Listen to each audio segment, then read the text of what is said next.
It's Friday, April 3rd, and today we are officially closed. Received notification this morning. I came in to finish up a few things and to pack up my desk, and I am just walking down the stairs.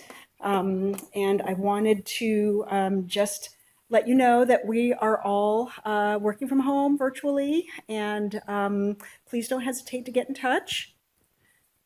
Also, if you haven't had a chance to see the politics of yellow fever in Alexander Hamilton's America display, I will provide a link in the email so that you can see it online virtually. But we were lucky enough to have this from the National Library of Medicine. And very fortunate. I again thank Professor Chris Fenney and Professor Tabea Cornell for organizing this in our library.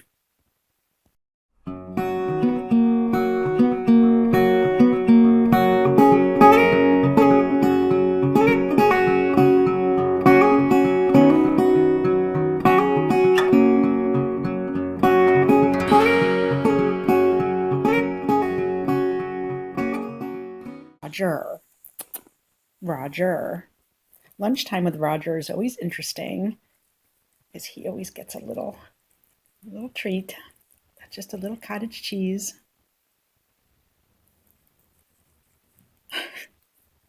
Is that good? Excellent. Good morning. I am happy to be here this morning with our Dean of the Library, Dr. Brian Doherty. Good morning. Good morning, everyone. Good morning. So a couple of questions for you this morning. What are the library's top challenges and how are you addressing them?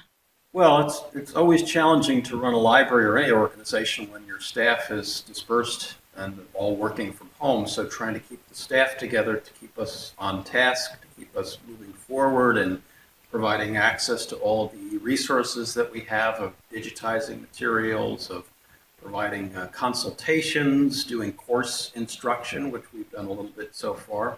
But it's really, and also keeping the morale up of our staff. That's another big challenge. These are very, very trying times, but focusing on when we get out of this and how we're going to look, and how we're even going to be better than we were before.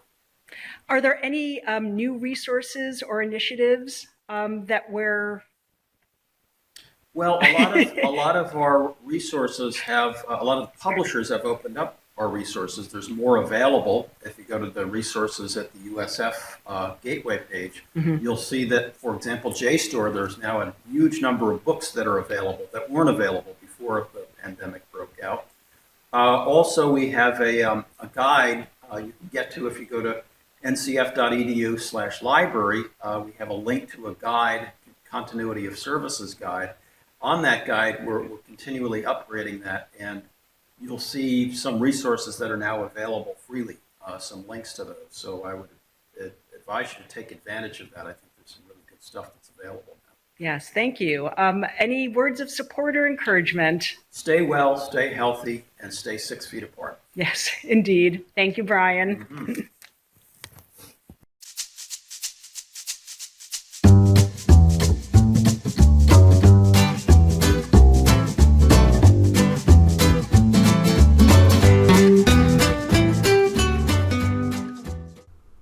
We had so many entries from last week's Dog of the Week contest. Thank you all so much for submitting so many photos of all of your precious pups. Here are some highlights from the entries. Enjoy.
And now, an interview with 3 of our Student Success Center coaches. To make an appointment with a Student Success coach, click on the link in this email. Hello, everyone. I am so glad you could join us today. Our Student Success coaches are here to answer some questions about the Student Success Center. And why don't you go ahead and introduce yourselves? Hi. Okay, I'll go. I'm Emily. I'm a 4th-year student, and I'm studying at medieval history, and I am a coach at the Student Success Office. I'm Elon. I apologize for my hair. I made the mistake of not getting a haircut before all of this. I'll go. Hello, my name is Angelica. I'm a. Oh no! It's okay. Go ahead. I think I cut somebody off. No, go ahead. Okay. Do I start over? Did you guys hear? No, me? just go ahead. Yeah.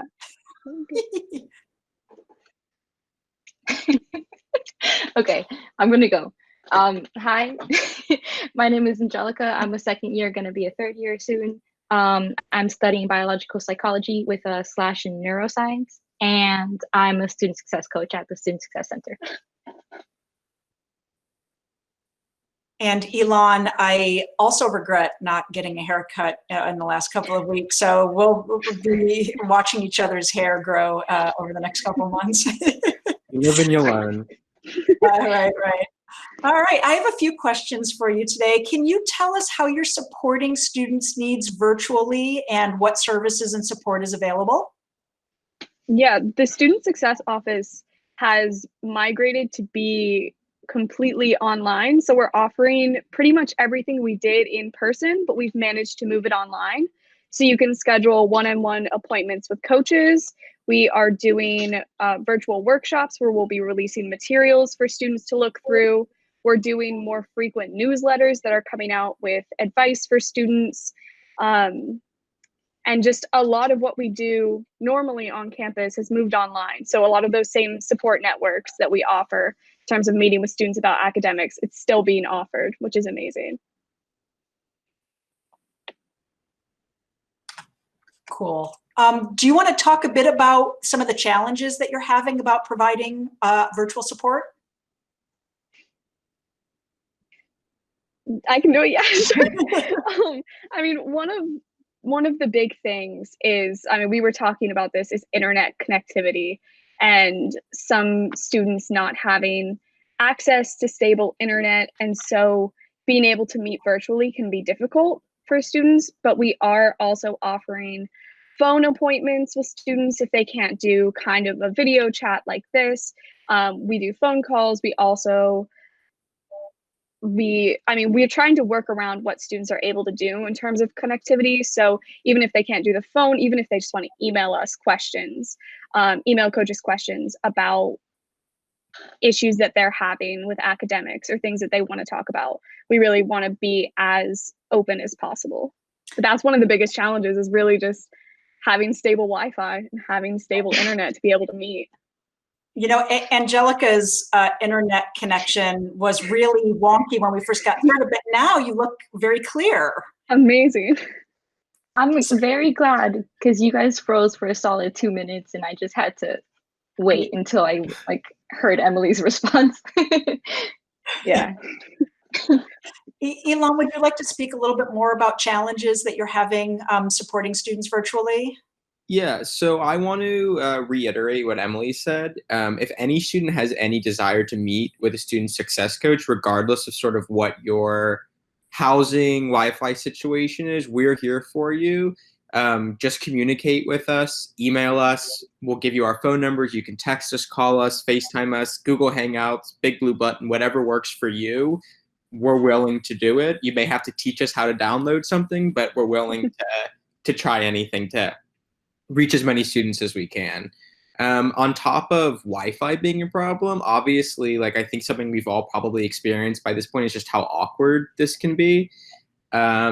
And so I'd say definitely like be aware that it's awkward for everyone. Everyone's going through the same thing, and just try to fight through that awkwardness.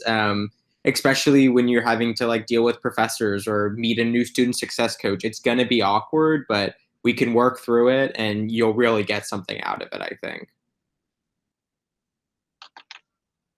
Angelica, would you like to add anything to that? Yeah, just some challenges that I've had in general, like going from learning in person to virtually, is just finding motivation in general to do any academics, like other than being able to focus on myself and being able to get enough sleep and being able to get enough like time and just to be okay, has been the motivation to do my work. So something that I've found really helpful is just setting 10 minutes to actually sit down and start that paper or start doing the studying. Because if I don't have the, like, getting over just starting is the hardest part of doing anything for me. So just being able to start, sit down, and get through 10 minutes of whatever you're supposed to do really helps and kickstarts your motivation to finish it. That's a great segue into my next question, and that was going to be, what's working for you all working online? What strategies are working specifically for you? So I think one of the strategies that's working for me is actually coming from something that's really a challenge. And it's the fact that online classes has kind of gotten rid of a lot of the natural structure in our lives, and especially being quarantined and not really leaving our houses. The lack of structure. So something that's really worked for me is just every morning when I sit down, I create just like a tiny little schedule of what I'm going to do, where I can schedule in times where I make sure I get up and go away from my desk and take a walk. So like when I have lunch, I make sure that I have lunch in a place that isn't my room, even if it's just going out to the backyard and having lunch. But making sure that you can provide some structure to your day so it doesn't just blend into one continuous like stretch of monotony. That's been really useful, just being able to break up the day and add some structure, because it's really hard to have it otherwise. Alon, would you like to elaborate on that? Yeah, again, second Emily. Structure. It's definitely hard to do, but like for sure, try to, whatever structure means for you, try to like engage with it. So shameless plug here for the Student Success Center. Sorry to do it so early. But we do offer drop-in hours on Google Hangout, where it's basically just an open Google Hangout we send out the link. It's open for anyone to come in. It's a little bit of everything. It's a little bit of socializing. It's a little bit with checking in with student success coaches. It's also just like sometimes we just all do work together and just hold each other accountable. Like if it's the Pomodoro method, which Angelica can talk more about, like just doing that together and collectively, getting sort of like a quasi sense of normalcy in social interaction while doing work, which a lot of us need. We're there to do it. It's really helpful. We just started doing it, so there's room to kind of evolve it and shape it into the way that you guys want it to be, but it is there. It's regular. We're always there. I think for sure it's Thursday nights. I think also Tuesday nights. I don't know for sure, but the schedule is out there, and it's definitely something that I've personally found helpful. Can you send me the open Google Hangout link so I can include it in the email for this episode? Yeah, for sure. And also, if there are specialized hours for the Hangout, send those to me, and I'll include that in the email as well. Perfect, will do. Angelica, can you tell us about the Pomodoro method, which I use and find it very, very useful in my own work? Of course. So I'm actually using it right now, so I make sure I'm not on my phone. But the Pomodoro method is essentially where you set a timer for a set amount of time. Usually, most people go with 25 minutes, and then after those 25 minutes, you focus. Well, during those 25 minutes, you focus on your work, and you get stuff done. And then after the 25 minutes, you take a certain amount of break, and that usually is 5 minutes. So you give yourself time to have a break in between these intense periods of work. And it just helps you keep going and continue to have that motivation, so you can actually go ahead and have like some structure to what your work plan and work looks like. one of the things that I do is I do 3 20-minute bursts with 5-minute breaks, but after the third one, I take like a half an hour break or a 20-minute break. So sort of like a longer break. I find that that's really helpful, especially having that longer break where I can go out and look at a bird or look at a tree. It's so customizable. That's what I think is so great about it, is that whatever whatever period of time works for you to get work done and whatever kind of break you need, you can sort of shape it to whatever you personally need. So it's really up to you. Yeah. That's so helpful. So would you like to offer words of encouragement or any other words of advice for everyone? Personally, I have recently just thought about how often I'm doing something and thinking about how I could be doing something else or how I should be doing this or that. Oh, I think Angelica has frozen. Oh no. My thoughts That's okay. and mind onto doing this homework. Hello? Oh, we lost you there for a Welcome sec. back. Do you want to start that thought over? Yeah. Are we good now? Yeah, go ahead. Okay, perfect.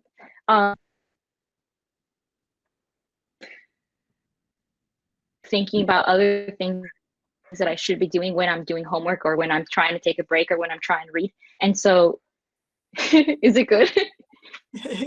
Yeah. Hello? Okay, cool.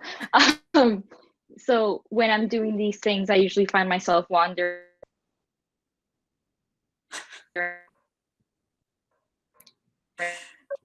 Yes, this is our life now. Our life is a series of video in and out. So Angelica's Wi-Fi is a little unpredictable. So I'll just move on. Emily, I'll ask you to go ahead and offer us some advice. Yeah, one thing that's been really helpful is just how much the school, like different offices in the school, have reached out to create support networks, because I know for a lot of us it's really easy to feel isolated, especially we're by ourselves, we're no longer on campus and like have friends that we can see or professors. But I feel like the offices at the school, the WRC, the Student Success Center, the CWC, have all done an amazing job making sure that support networks are there. So just if you do need support, this is a time when everybody needs support in some kind of way. Just the resources are out there, and just make sure you reach out. That has been something, I mean, that's been amazing about this. Our community is extraordinary. And it makes me just very emotional to think about how much we've all come together to do what we've done. It's great. And I'm so glad to be like here with you right now, to be, doing whatever we all can do in the library and individually. So thank you. Thank you all so much for everything that you do. I know that on top of your work, how much effort and time you put into supporting our students. So yes, that was a bit of an inarticulate way of saying thank you to everyone. Anything else? Does anyone want to say anything else before we wrap up? I just wanted to say, I know that I think everyone, like, if there's one thing that's great about New College, it's like the people that go there and the people that work there. Like, I genuinely believe that, like, there's just such a great community, as other people have said. And I think just like one thing, maybe, just to a tip to like brighten your days, just like reach out to someone, that you miss, like a friend, or it could be like a professor or our awesome librarian, Helene, and just say, hey, like, just touch base. People want to hear from you. It's good to talk to people. Like, you'll put a smile on someone's face and it'll put a smile on yours. We have a great community. Try to stay connected to it, even though you're not physically there. Like, we have this great technology. Like, let's keep in communication with each other, and just try to like get that little hint of happiness, positivity in every day, because it makes a difference for both you and the people you're reaching out to. That's a great note to end on. Thank you so much, Ilana. Really, yeah, right back at you guys. Thank you so much for joining me today. I'm sorry that Roger couldn't be here to join us. He is napping, and I just did not have the heart to wake him up. So you will be seeing more of him later. Thanks, everyone. Thanks, Helene. Bye. Thank you. This week's Pet of the Week features reptiles and amphibians. Be sure to show us your ectothermic friends. A link for uploading pictures and descriptions of why your reptile or amphibian should be Pet of the Week is in the email. Can't wait to see all of your frogs and lizards and snakes and turtles. Oh my. Thanks for watching this week's episode of RogerCast.